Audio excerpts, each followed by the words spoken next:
avy amin'Andriamanitra iray sy Jesosy Kristy toy.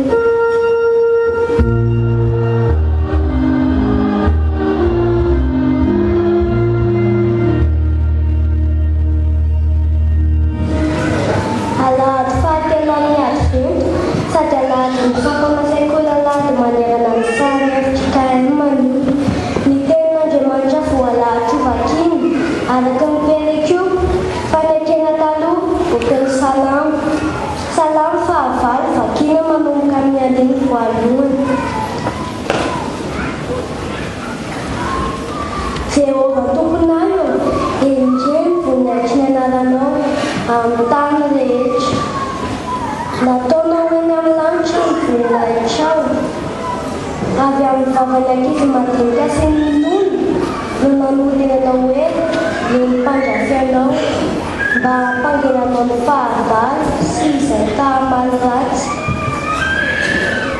Raha jereko ny lanitrao izay asalantsany tananao sy ny volana makitana izay nofotoninao.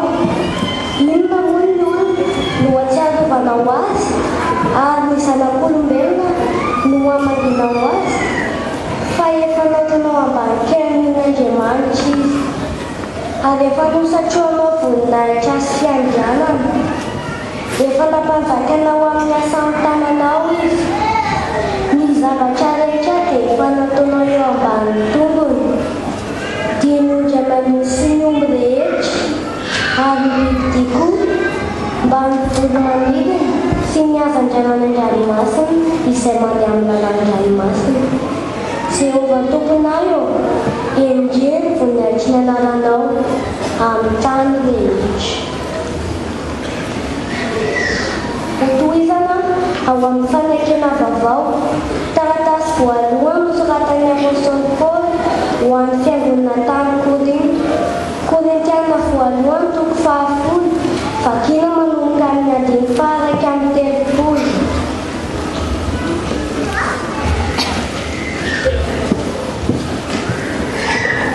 Koa amin'izany na mihinana na misotra nareo na inona ataonareo dia ataovy voninahitr'Andriamanitra izany rehetra izany. Aza manao izay atafotoana ny Jiosy na ny Jetlisy na ny fiangonan'Andriamanitra dia tahakay koa manao izay afinaritra ny olona rehetra amin'ny zavatra rehetra, ka tsy mitady mahasoa ihany fa ny mahasoa ny maro mba ho vonjeny izy. Aoka nahakay anareo dia tahaka ny anahafako amin'ny Kristy. Ho faranana ao amin'ny filazan'ny tsaramasina araka ny Luka toko voalohany vakiana manomboka amin'ny andiny faha 7:20. Amin'ny anaran'i Jesosy Kristy tompoko.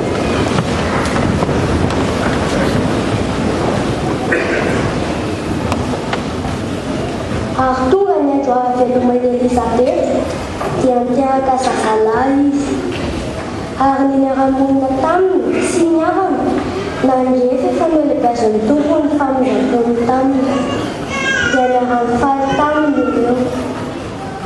Ary tamin'ny andro fahavalo dia tonga mora mizaza izy, ka efa saika ataony hoe Zakaria araka ny anaran-dray ny anarany.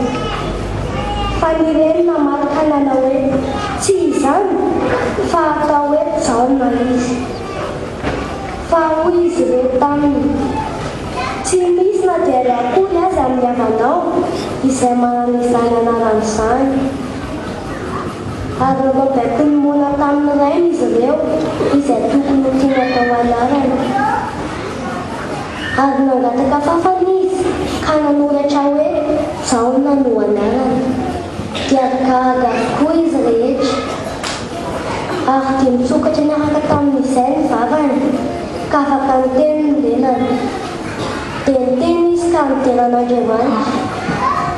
Dia raiky tahotra izay rehetra niara-monina taminy. Ary niteny amin'ny tany avonivody rehetra ny lazan'izany rehetra izany.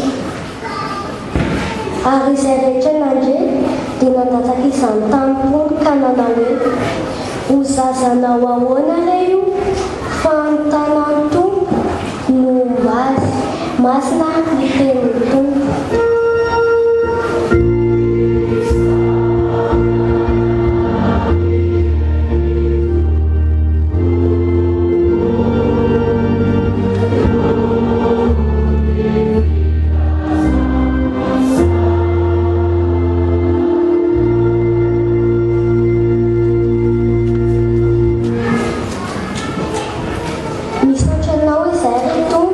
Fanomenao izao fotoana izao ahafahanay mamaky sy mihaino ny teninao. Ny teninao izay nampianatra anay ho mpanaradia fa tsy ho mpanoritra an'Andriamanitra. Hianatra bebe kokoa ny amin'izany izao zary tompo, ho mangataka ny famahainao masina hampianatra anay ary koa mba hampanofonao hitondra izany. Amin'ny anaranao Jesosy Kristy tompo no hanaovanay izany vavaka izany. Amen.